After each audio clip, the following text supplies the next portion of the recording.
Les dictatures font d'Interpol un outil pour réprimer les opposants politiques.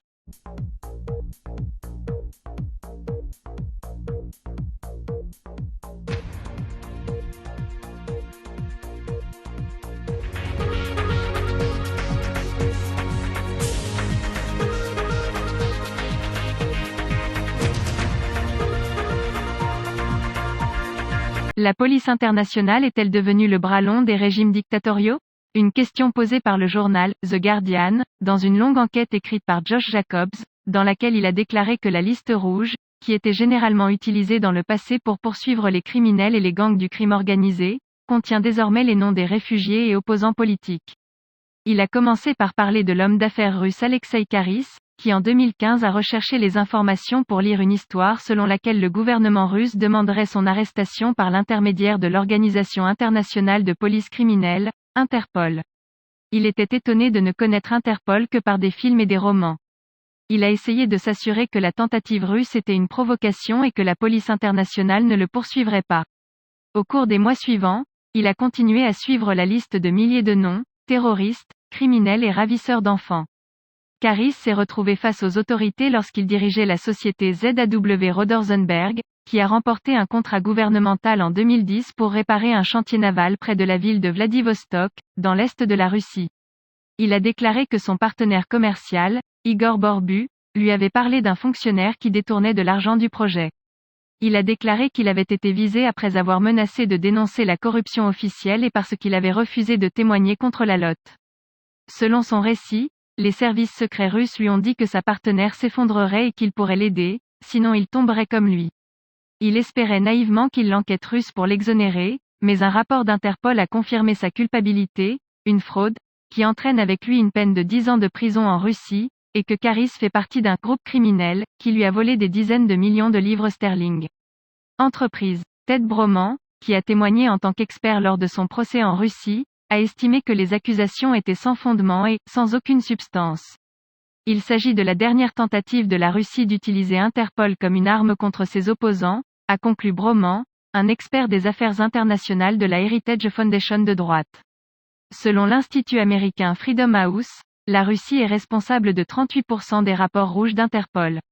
Dans son témoignage, Broman a conclu que la Fédération de Russie avait rempli la demande d'extradition à Interpol, mais l'organisation a refusé de commenter Karis plus que de dire qu'il y avait un rapport rouge contre lui. Les autorités américaines de l'immigration ont refusé de partager leur opinion sur la demande d'Interpol, mais le ministère de la Sécurité intérieure a utilisé la demande pour dire qu'il était un risque de voyage et l'a détenu pendant 15 mois à San Francisco en 2017. Sa femme Anna a publié un article de blog décrivant l'attente et les longues nuits qu'elle a passées et a dit « Mari affectueux ». L'idée de créer une organisation de lutte contre le crime international a été évoquée en 1914, mais sa véritable création a eu lieu en 1923, pour empêcher les gens de commettre des crimes dans un pays et de fuir vers un autre pays pour éviter les sanctions. Les régimes dictatoriaux ont tenté d'en abuser. En 1938, le régime nazi a renversé son président et déplacé son siège à Berlin, ce qui a entraîné la sortie de la plupart des États membres, et cette situation est restée même après la fin de la Seconde Guerre mondiale.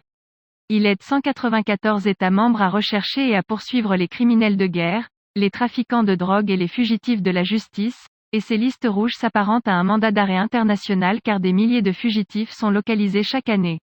Les listes rouges comprenaient Oussama Ben Laden et Al-Saadi Kadhafi, le fils de l'ancien dirigeant libyen. Avec l'augmentation du mouvement et l'interdépendance des criminels et l'expansion des mouvements terroristes et de leur coopération, Interpol est devenu important. Le nombre d'alertes rouges au cours des dernières décennies a été multiplié par 10, passant de 1200 à 2000 à 12 000 l'année dernière. Il y a d'autres rapports jaunes pour les ravisseurs et noirs pour les corps inconnus. Outre les personnes recherchées, les experts en droit international ont noté une augmentation alarmante de l'utilisation de la liste des personnes recherchées par des pays destinés à exercer des représailles et à poursuivre les dissidents, les réfugiés et les critiques. La proportion de demandes à motivation politique sur la liste des 66 000 personnes recherchées n'est pas connue, mais des rapports du Congrès, du Parlement européen et d'un universitaires ont documenté les abus de l'État envers Interpol au cours des dernières années. Il est incontestable que le nombre de drapeaux rouges mal utilisés est en augmentation, a déclaré Broman. Tenter de manipuler le système d'Interpol pour poursuivre les détracteurs à l'étranger est une caractéristique claire et comprend l'assassinat, l'empoisonnement, le démembrement, l'extorsion, l'espionnage téléphonique et la menace des membres de la famille laissés pour compte. Les méthodes peuvent différer, mais le but est le même, et c'est d'envoyer un message sinistre. Vous pouvez quitter le pays, mais vous serez puni. La police internationale a décidé de rétablir la situation de la Syrie, qui souffre d'une guerre civile, afin qu'elle puisse obtenir sa base de données. Le système d'Interpol est opaque, sans surveillance ni responsabilité et est régulièrement utilisé à mauvais escient par des pays comme la Syrie, a déclaré l'avocat Toby Cadman, qui travaille sur des affaires liées à la Syrie. Il a dit qu'il était facile de mettre le nom d'une personne sur la liste rouge, mais qu'il était plus difficile de retirer un nom, en particulier en Grande-Bretagne et aux Pays-Bas. Beaucoup ne connaissent l'inclusion de leur nom sur la liste qu'après avoir traversé la frontière. Le footballeur Hakim Al-Araibi a été emprisonné en Thaïlande en 2018 après avoir quitté l'Australie, où il a demandé l'asile après s'être échappé de Bahreïn. Al-Araibi a passé 76 jours en prison, et son cas a été l'un des nombreux qui ont conduit à une condamnation internationale. Et il y a le cas du défenseur de l'environnement russe Peter Cili. Il a été accusé de sabotage en 2010 pour avoir manifesté contre la construction d'une autoroute dans la forêt de Kimiki près de Moscou. En 2012, il s'est enfui en Finlande, mais l'Espagne l'a arrêté sur la base d'un rapport d'Interpol. Il y a aussi Benny Wenda, un dessinateur de West Papua qui s'est évadé d'une prison en Indonésie et a obtenu l'asile en Grande-Bretagne. Nous ne devons pas abuser d'Interpol à ses fins, a déclaré la chancelière Angela Merkel, commentant l'arrestation par les autorités espagnoles de l'écrivain allemand d'origine turque Doğan Kanali en 2017 sur ordre turc.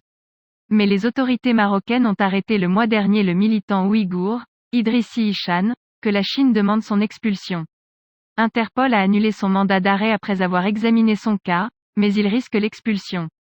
L'avocate américaine Michelle Eastland, qui a représenté plusieurs personnes nommées à tort sur la liste des personnes recherchées, a déclaré qu'elle était choquée par l'abus des notices rouges d'Interpol.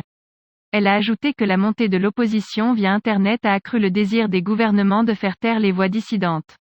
La constitution d'Interpol interdit de cibler quiconque à des fins politiques et a annoncé en 2015 qu'elle supprimerait tout nom considéré comme un réfugié. Les demandes douteuses sont transférées à une équipe spéciale au siège d'Interpol à Lyon, en France.